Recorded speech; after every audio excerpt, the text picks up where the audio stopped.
Okay, so just finished listening to the podcast by Feakonomics, and it was talking about scionology, which is a scion is, I guess, the heir to a family business. So it's kind of talking about nepotism and the idea of passing on your family business on to the next generation. It was really fascinating because I've always been envious, and I've always thought that the best way to secure a good future for my children would be to establish a business that I would run. So, rather than just building wealth and passing it on, we learned that, from the Carnegie Conjecture, which was Dale Carnegie's conjecture or point of saying that it's not a good idea to pass on basically your family business, really, because your future generations just aren't going to have the same drive.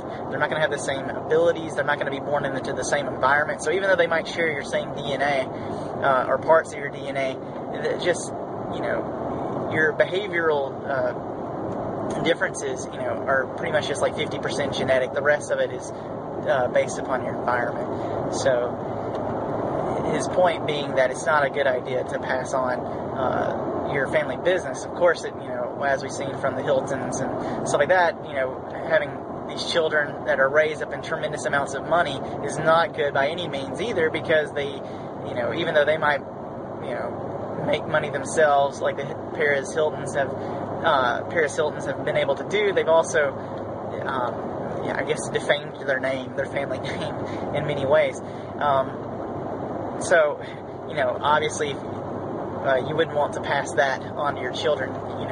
For me personally, I would rather pass on a good legacy, not necessarily a legacy of wealth, not even necessarily a legacy of a good business. I'd rather develop children of high moral character, moral value. Of course, being a Christian, most importantly, passing on my inheritance of my faith, that they would too find a greater value and purpose in life than materialism, wealth, business, or drive for power, any of those types of things. Of course, the greatest purpose in Christianity is, most importantly, how do we glorify God, and what does that mean, and how does that look?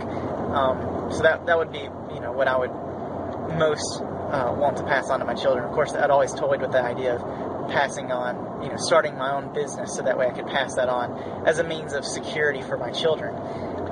But now I'm kind of seeing that really, even then, that's an absence of faith in my God, that He would, just as He's provided to me, that a greater thing that I could provide to them is a faith that they would also trust in God and not in their own abilities.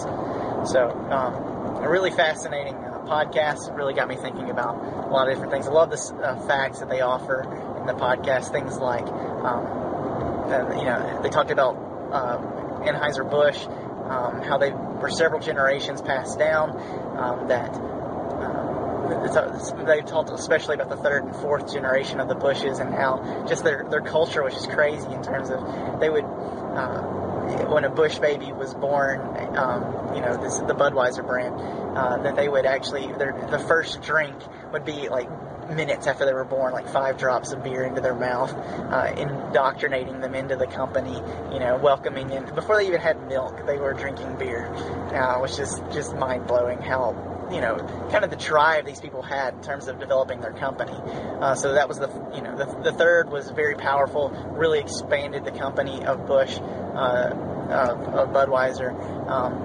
The fourth generation was a playboy, that had great marketing skill, was much more personable than his father, but really wasn't a good leader to become CEO of the company.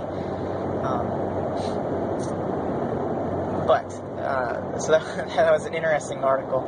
They talked about Japan, how they actually will adopt children outside their family to become heirs to their family, so that way they can keep on the family name in the business. And how this is, in the Japanese culture, that was a great honor. Whereas, of course, they were saying that wouldn't apply to other cultures, because, like, well, how can we cheat the system? How can I, now that I'm adopted in your family, I have to carry your name, but I'm going to take all your money and share it with my family and build up their own company. So the blood runs deep. And so, of course, you want to keep it in the family, and you have that natural inclination, I guess, to reach out for your own first before you care about others. And it was a good contrast against Yuengling, another beer company, who was the second largest American beer company, second to Samuel Adams.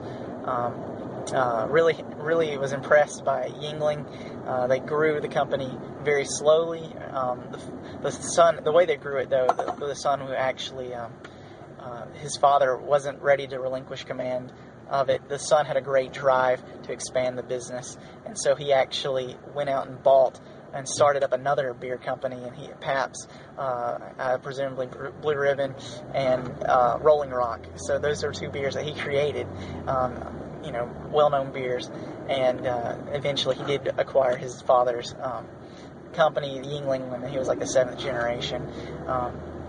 So it's not impossible to pass on the family business.